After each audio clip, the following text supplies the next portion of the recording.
Hey, Chris, thanks so much for joining me. I am really excited to have you here, and I was hoping you could talk a little bit about your business and your experience. Okay. Hi, everybody. I'm Chris Mergner. I've been an electrician for 30 years, something I'm very passionate about. Got into this from a relative and kind of fought my parents about it a little bit, but voila, 30 years later, I've been working with a lot of great people, seen a lot of great things. Um, I work out of Caldwell, New Jersey, and I've worked with Risha on several projects, and we've done really well together. So she invited me to kind of talk about what's new and what's going on in today's world with electrical. Yeah, well, Chris, you're great to work with. We have similar ideas about lighting and about how to create the ambiance in a room because you and I both agree that lighting is so crucial to making the room come alive. And I thought we could talk a little bit today about a kitchen because there's so many levels of lighting that is needed in a kitchen. Not only is the kitchen, got to look beautiful because that's where we often spend a lot of our entertaining time, but it's got to be functional because it takes up a lot of it's where we do a lot of work. And Yeah. so you and I both know these layers. Maybe you can talk about some of those layers. We can go through that. Yeah, it's great because it's a place where lots of different lighting is required and needed. And when it's missing, you notice that it's missing. When it's there, a lot of times no one really knows that they just see a beautiful kitchen. Kind of the unsung hero of the kitchen is the lighting. So in your kitchen, you have your general lighting, which is going to be, could be a couple of surface fixtures, just throwing light generally. And then you have your task lighting, which is something that's going to be over a direct work surface. So back to Okay. Sorry, go ahead. back to general lighting. Mhm. I said surface, but it could also be pendants. It could be recess lighting, Right. a good pattern of recess lighting in a square or a circle around the surface area of your kitchen. And then your task lighting can be directly over an island or a peninsula.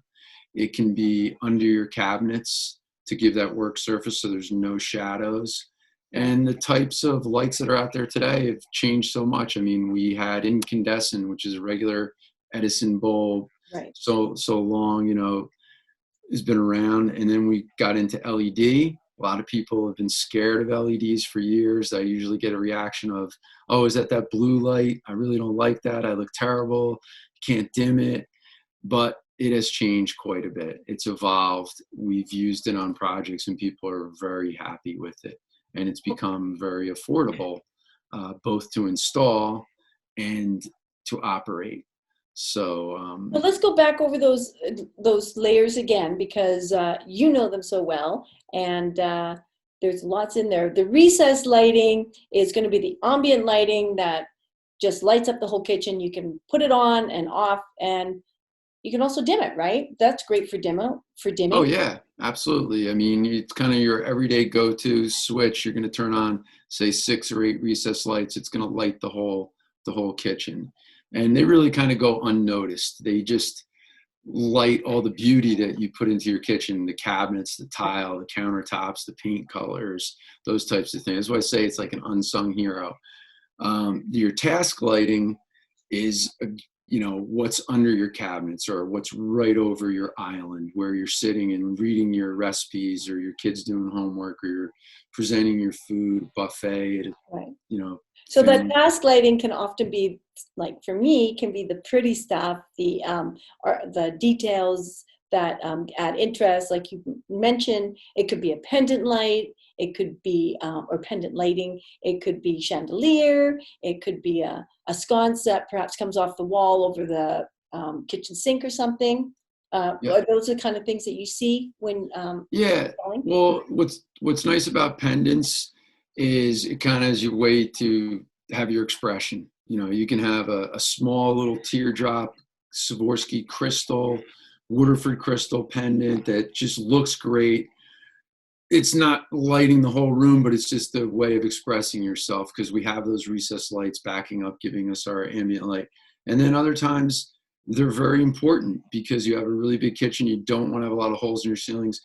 So you get some really big, powerful pendants right over your island, 2 or 3, depending on the size of your island. And again, it's a way for people to change the whole look of their kitchen without changing the whole look of their kitchen.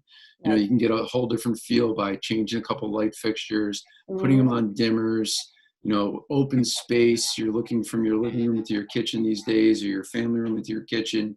You don't want everything on real bright. So we'll put multiple switches, like you said, levels. We'll have the pendants on one switch. We'll have the recess lights on one switch. We'll have the under cabinet lights on one switch. A lot of times we'll so, just have right. So one those under solo light cabinet above the lights, sink. sorry, those under cabinet lights you're talking about. Now, what kind of what kind of under cabinet lights are there? Are these strip lighting, the LEDs? Are those really popular now? What are you using? Yeah, so traditionally we used a large unit that was all self-enclosed. It was an inch deep and it was like length of the cabinet and 5 inches wide. Now LED is developed into a tape-like light that is very slim, very not noticeable. You don't see it, but it throws a tremendous amount of light. And they're dimmable. They cost very little to operate, which is really makes me happy because Yeah, I'm a light turn switcher offer in my house, yelling at people. we all are.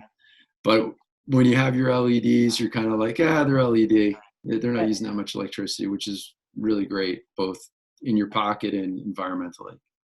So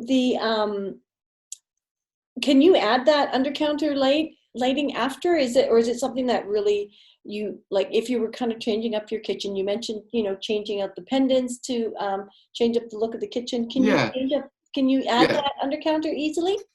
You can retrofit it. You can retrofit it pretty easily, even if you have existing cabinet lights. Okay. You can work with the same wires that are in place and just change it over to the strip. They make a terrific switch that has a built-in power supply that goes right in your wall. So yeah, that's a great point. You can do this After. without ripping your walls open and everything like that. If you have existing lighting, it's very easy to change over.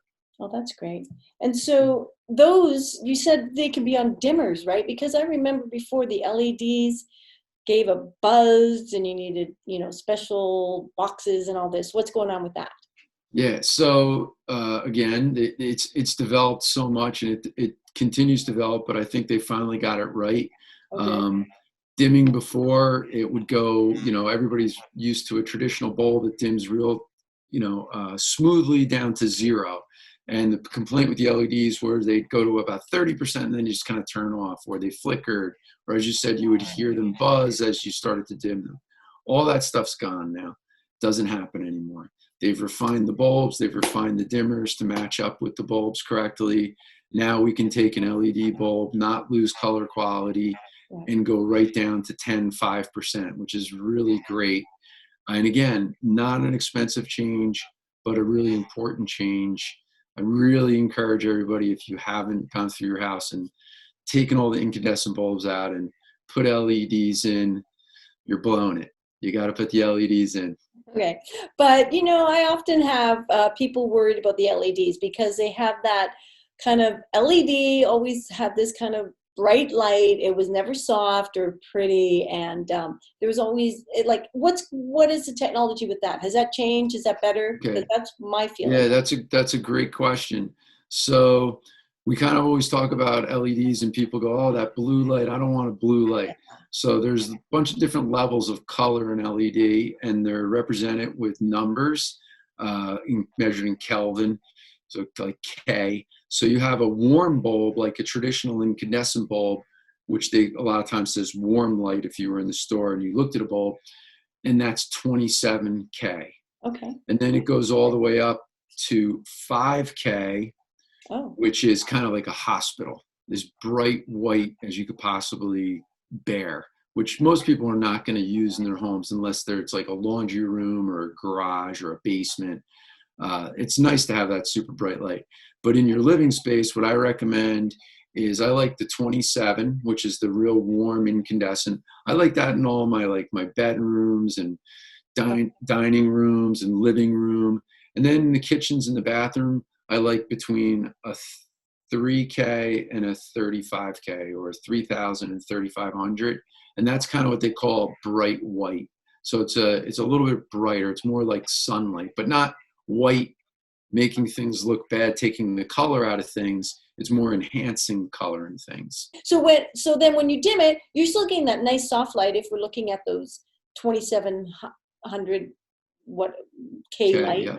you're still going to dim it really softly. It doesn't just sort of dim down and become this blue thing. Then it's Nope. really pretty. No, it's really nice. It doesn't lose the color quality anymore.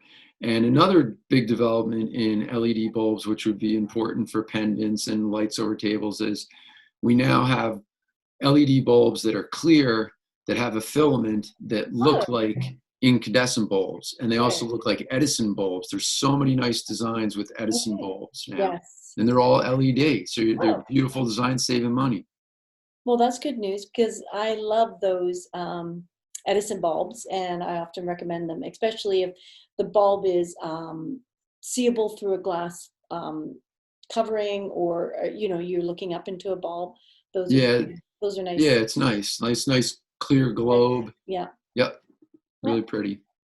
So that is a lot of information about kitchen and kitchen lighting, and I know we could talk.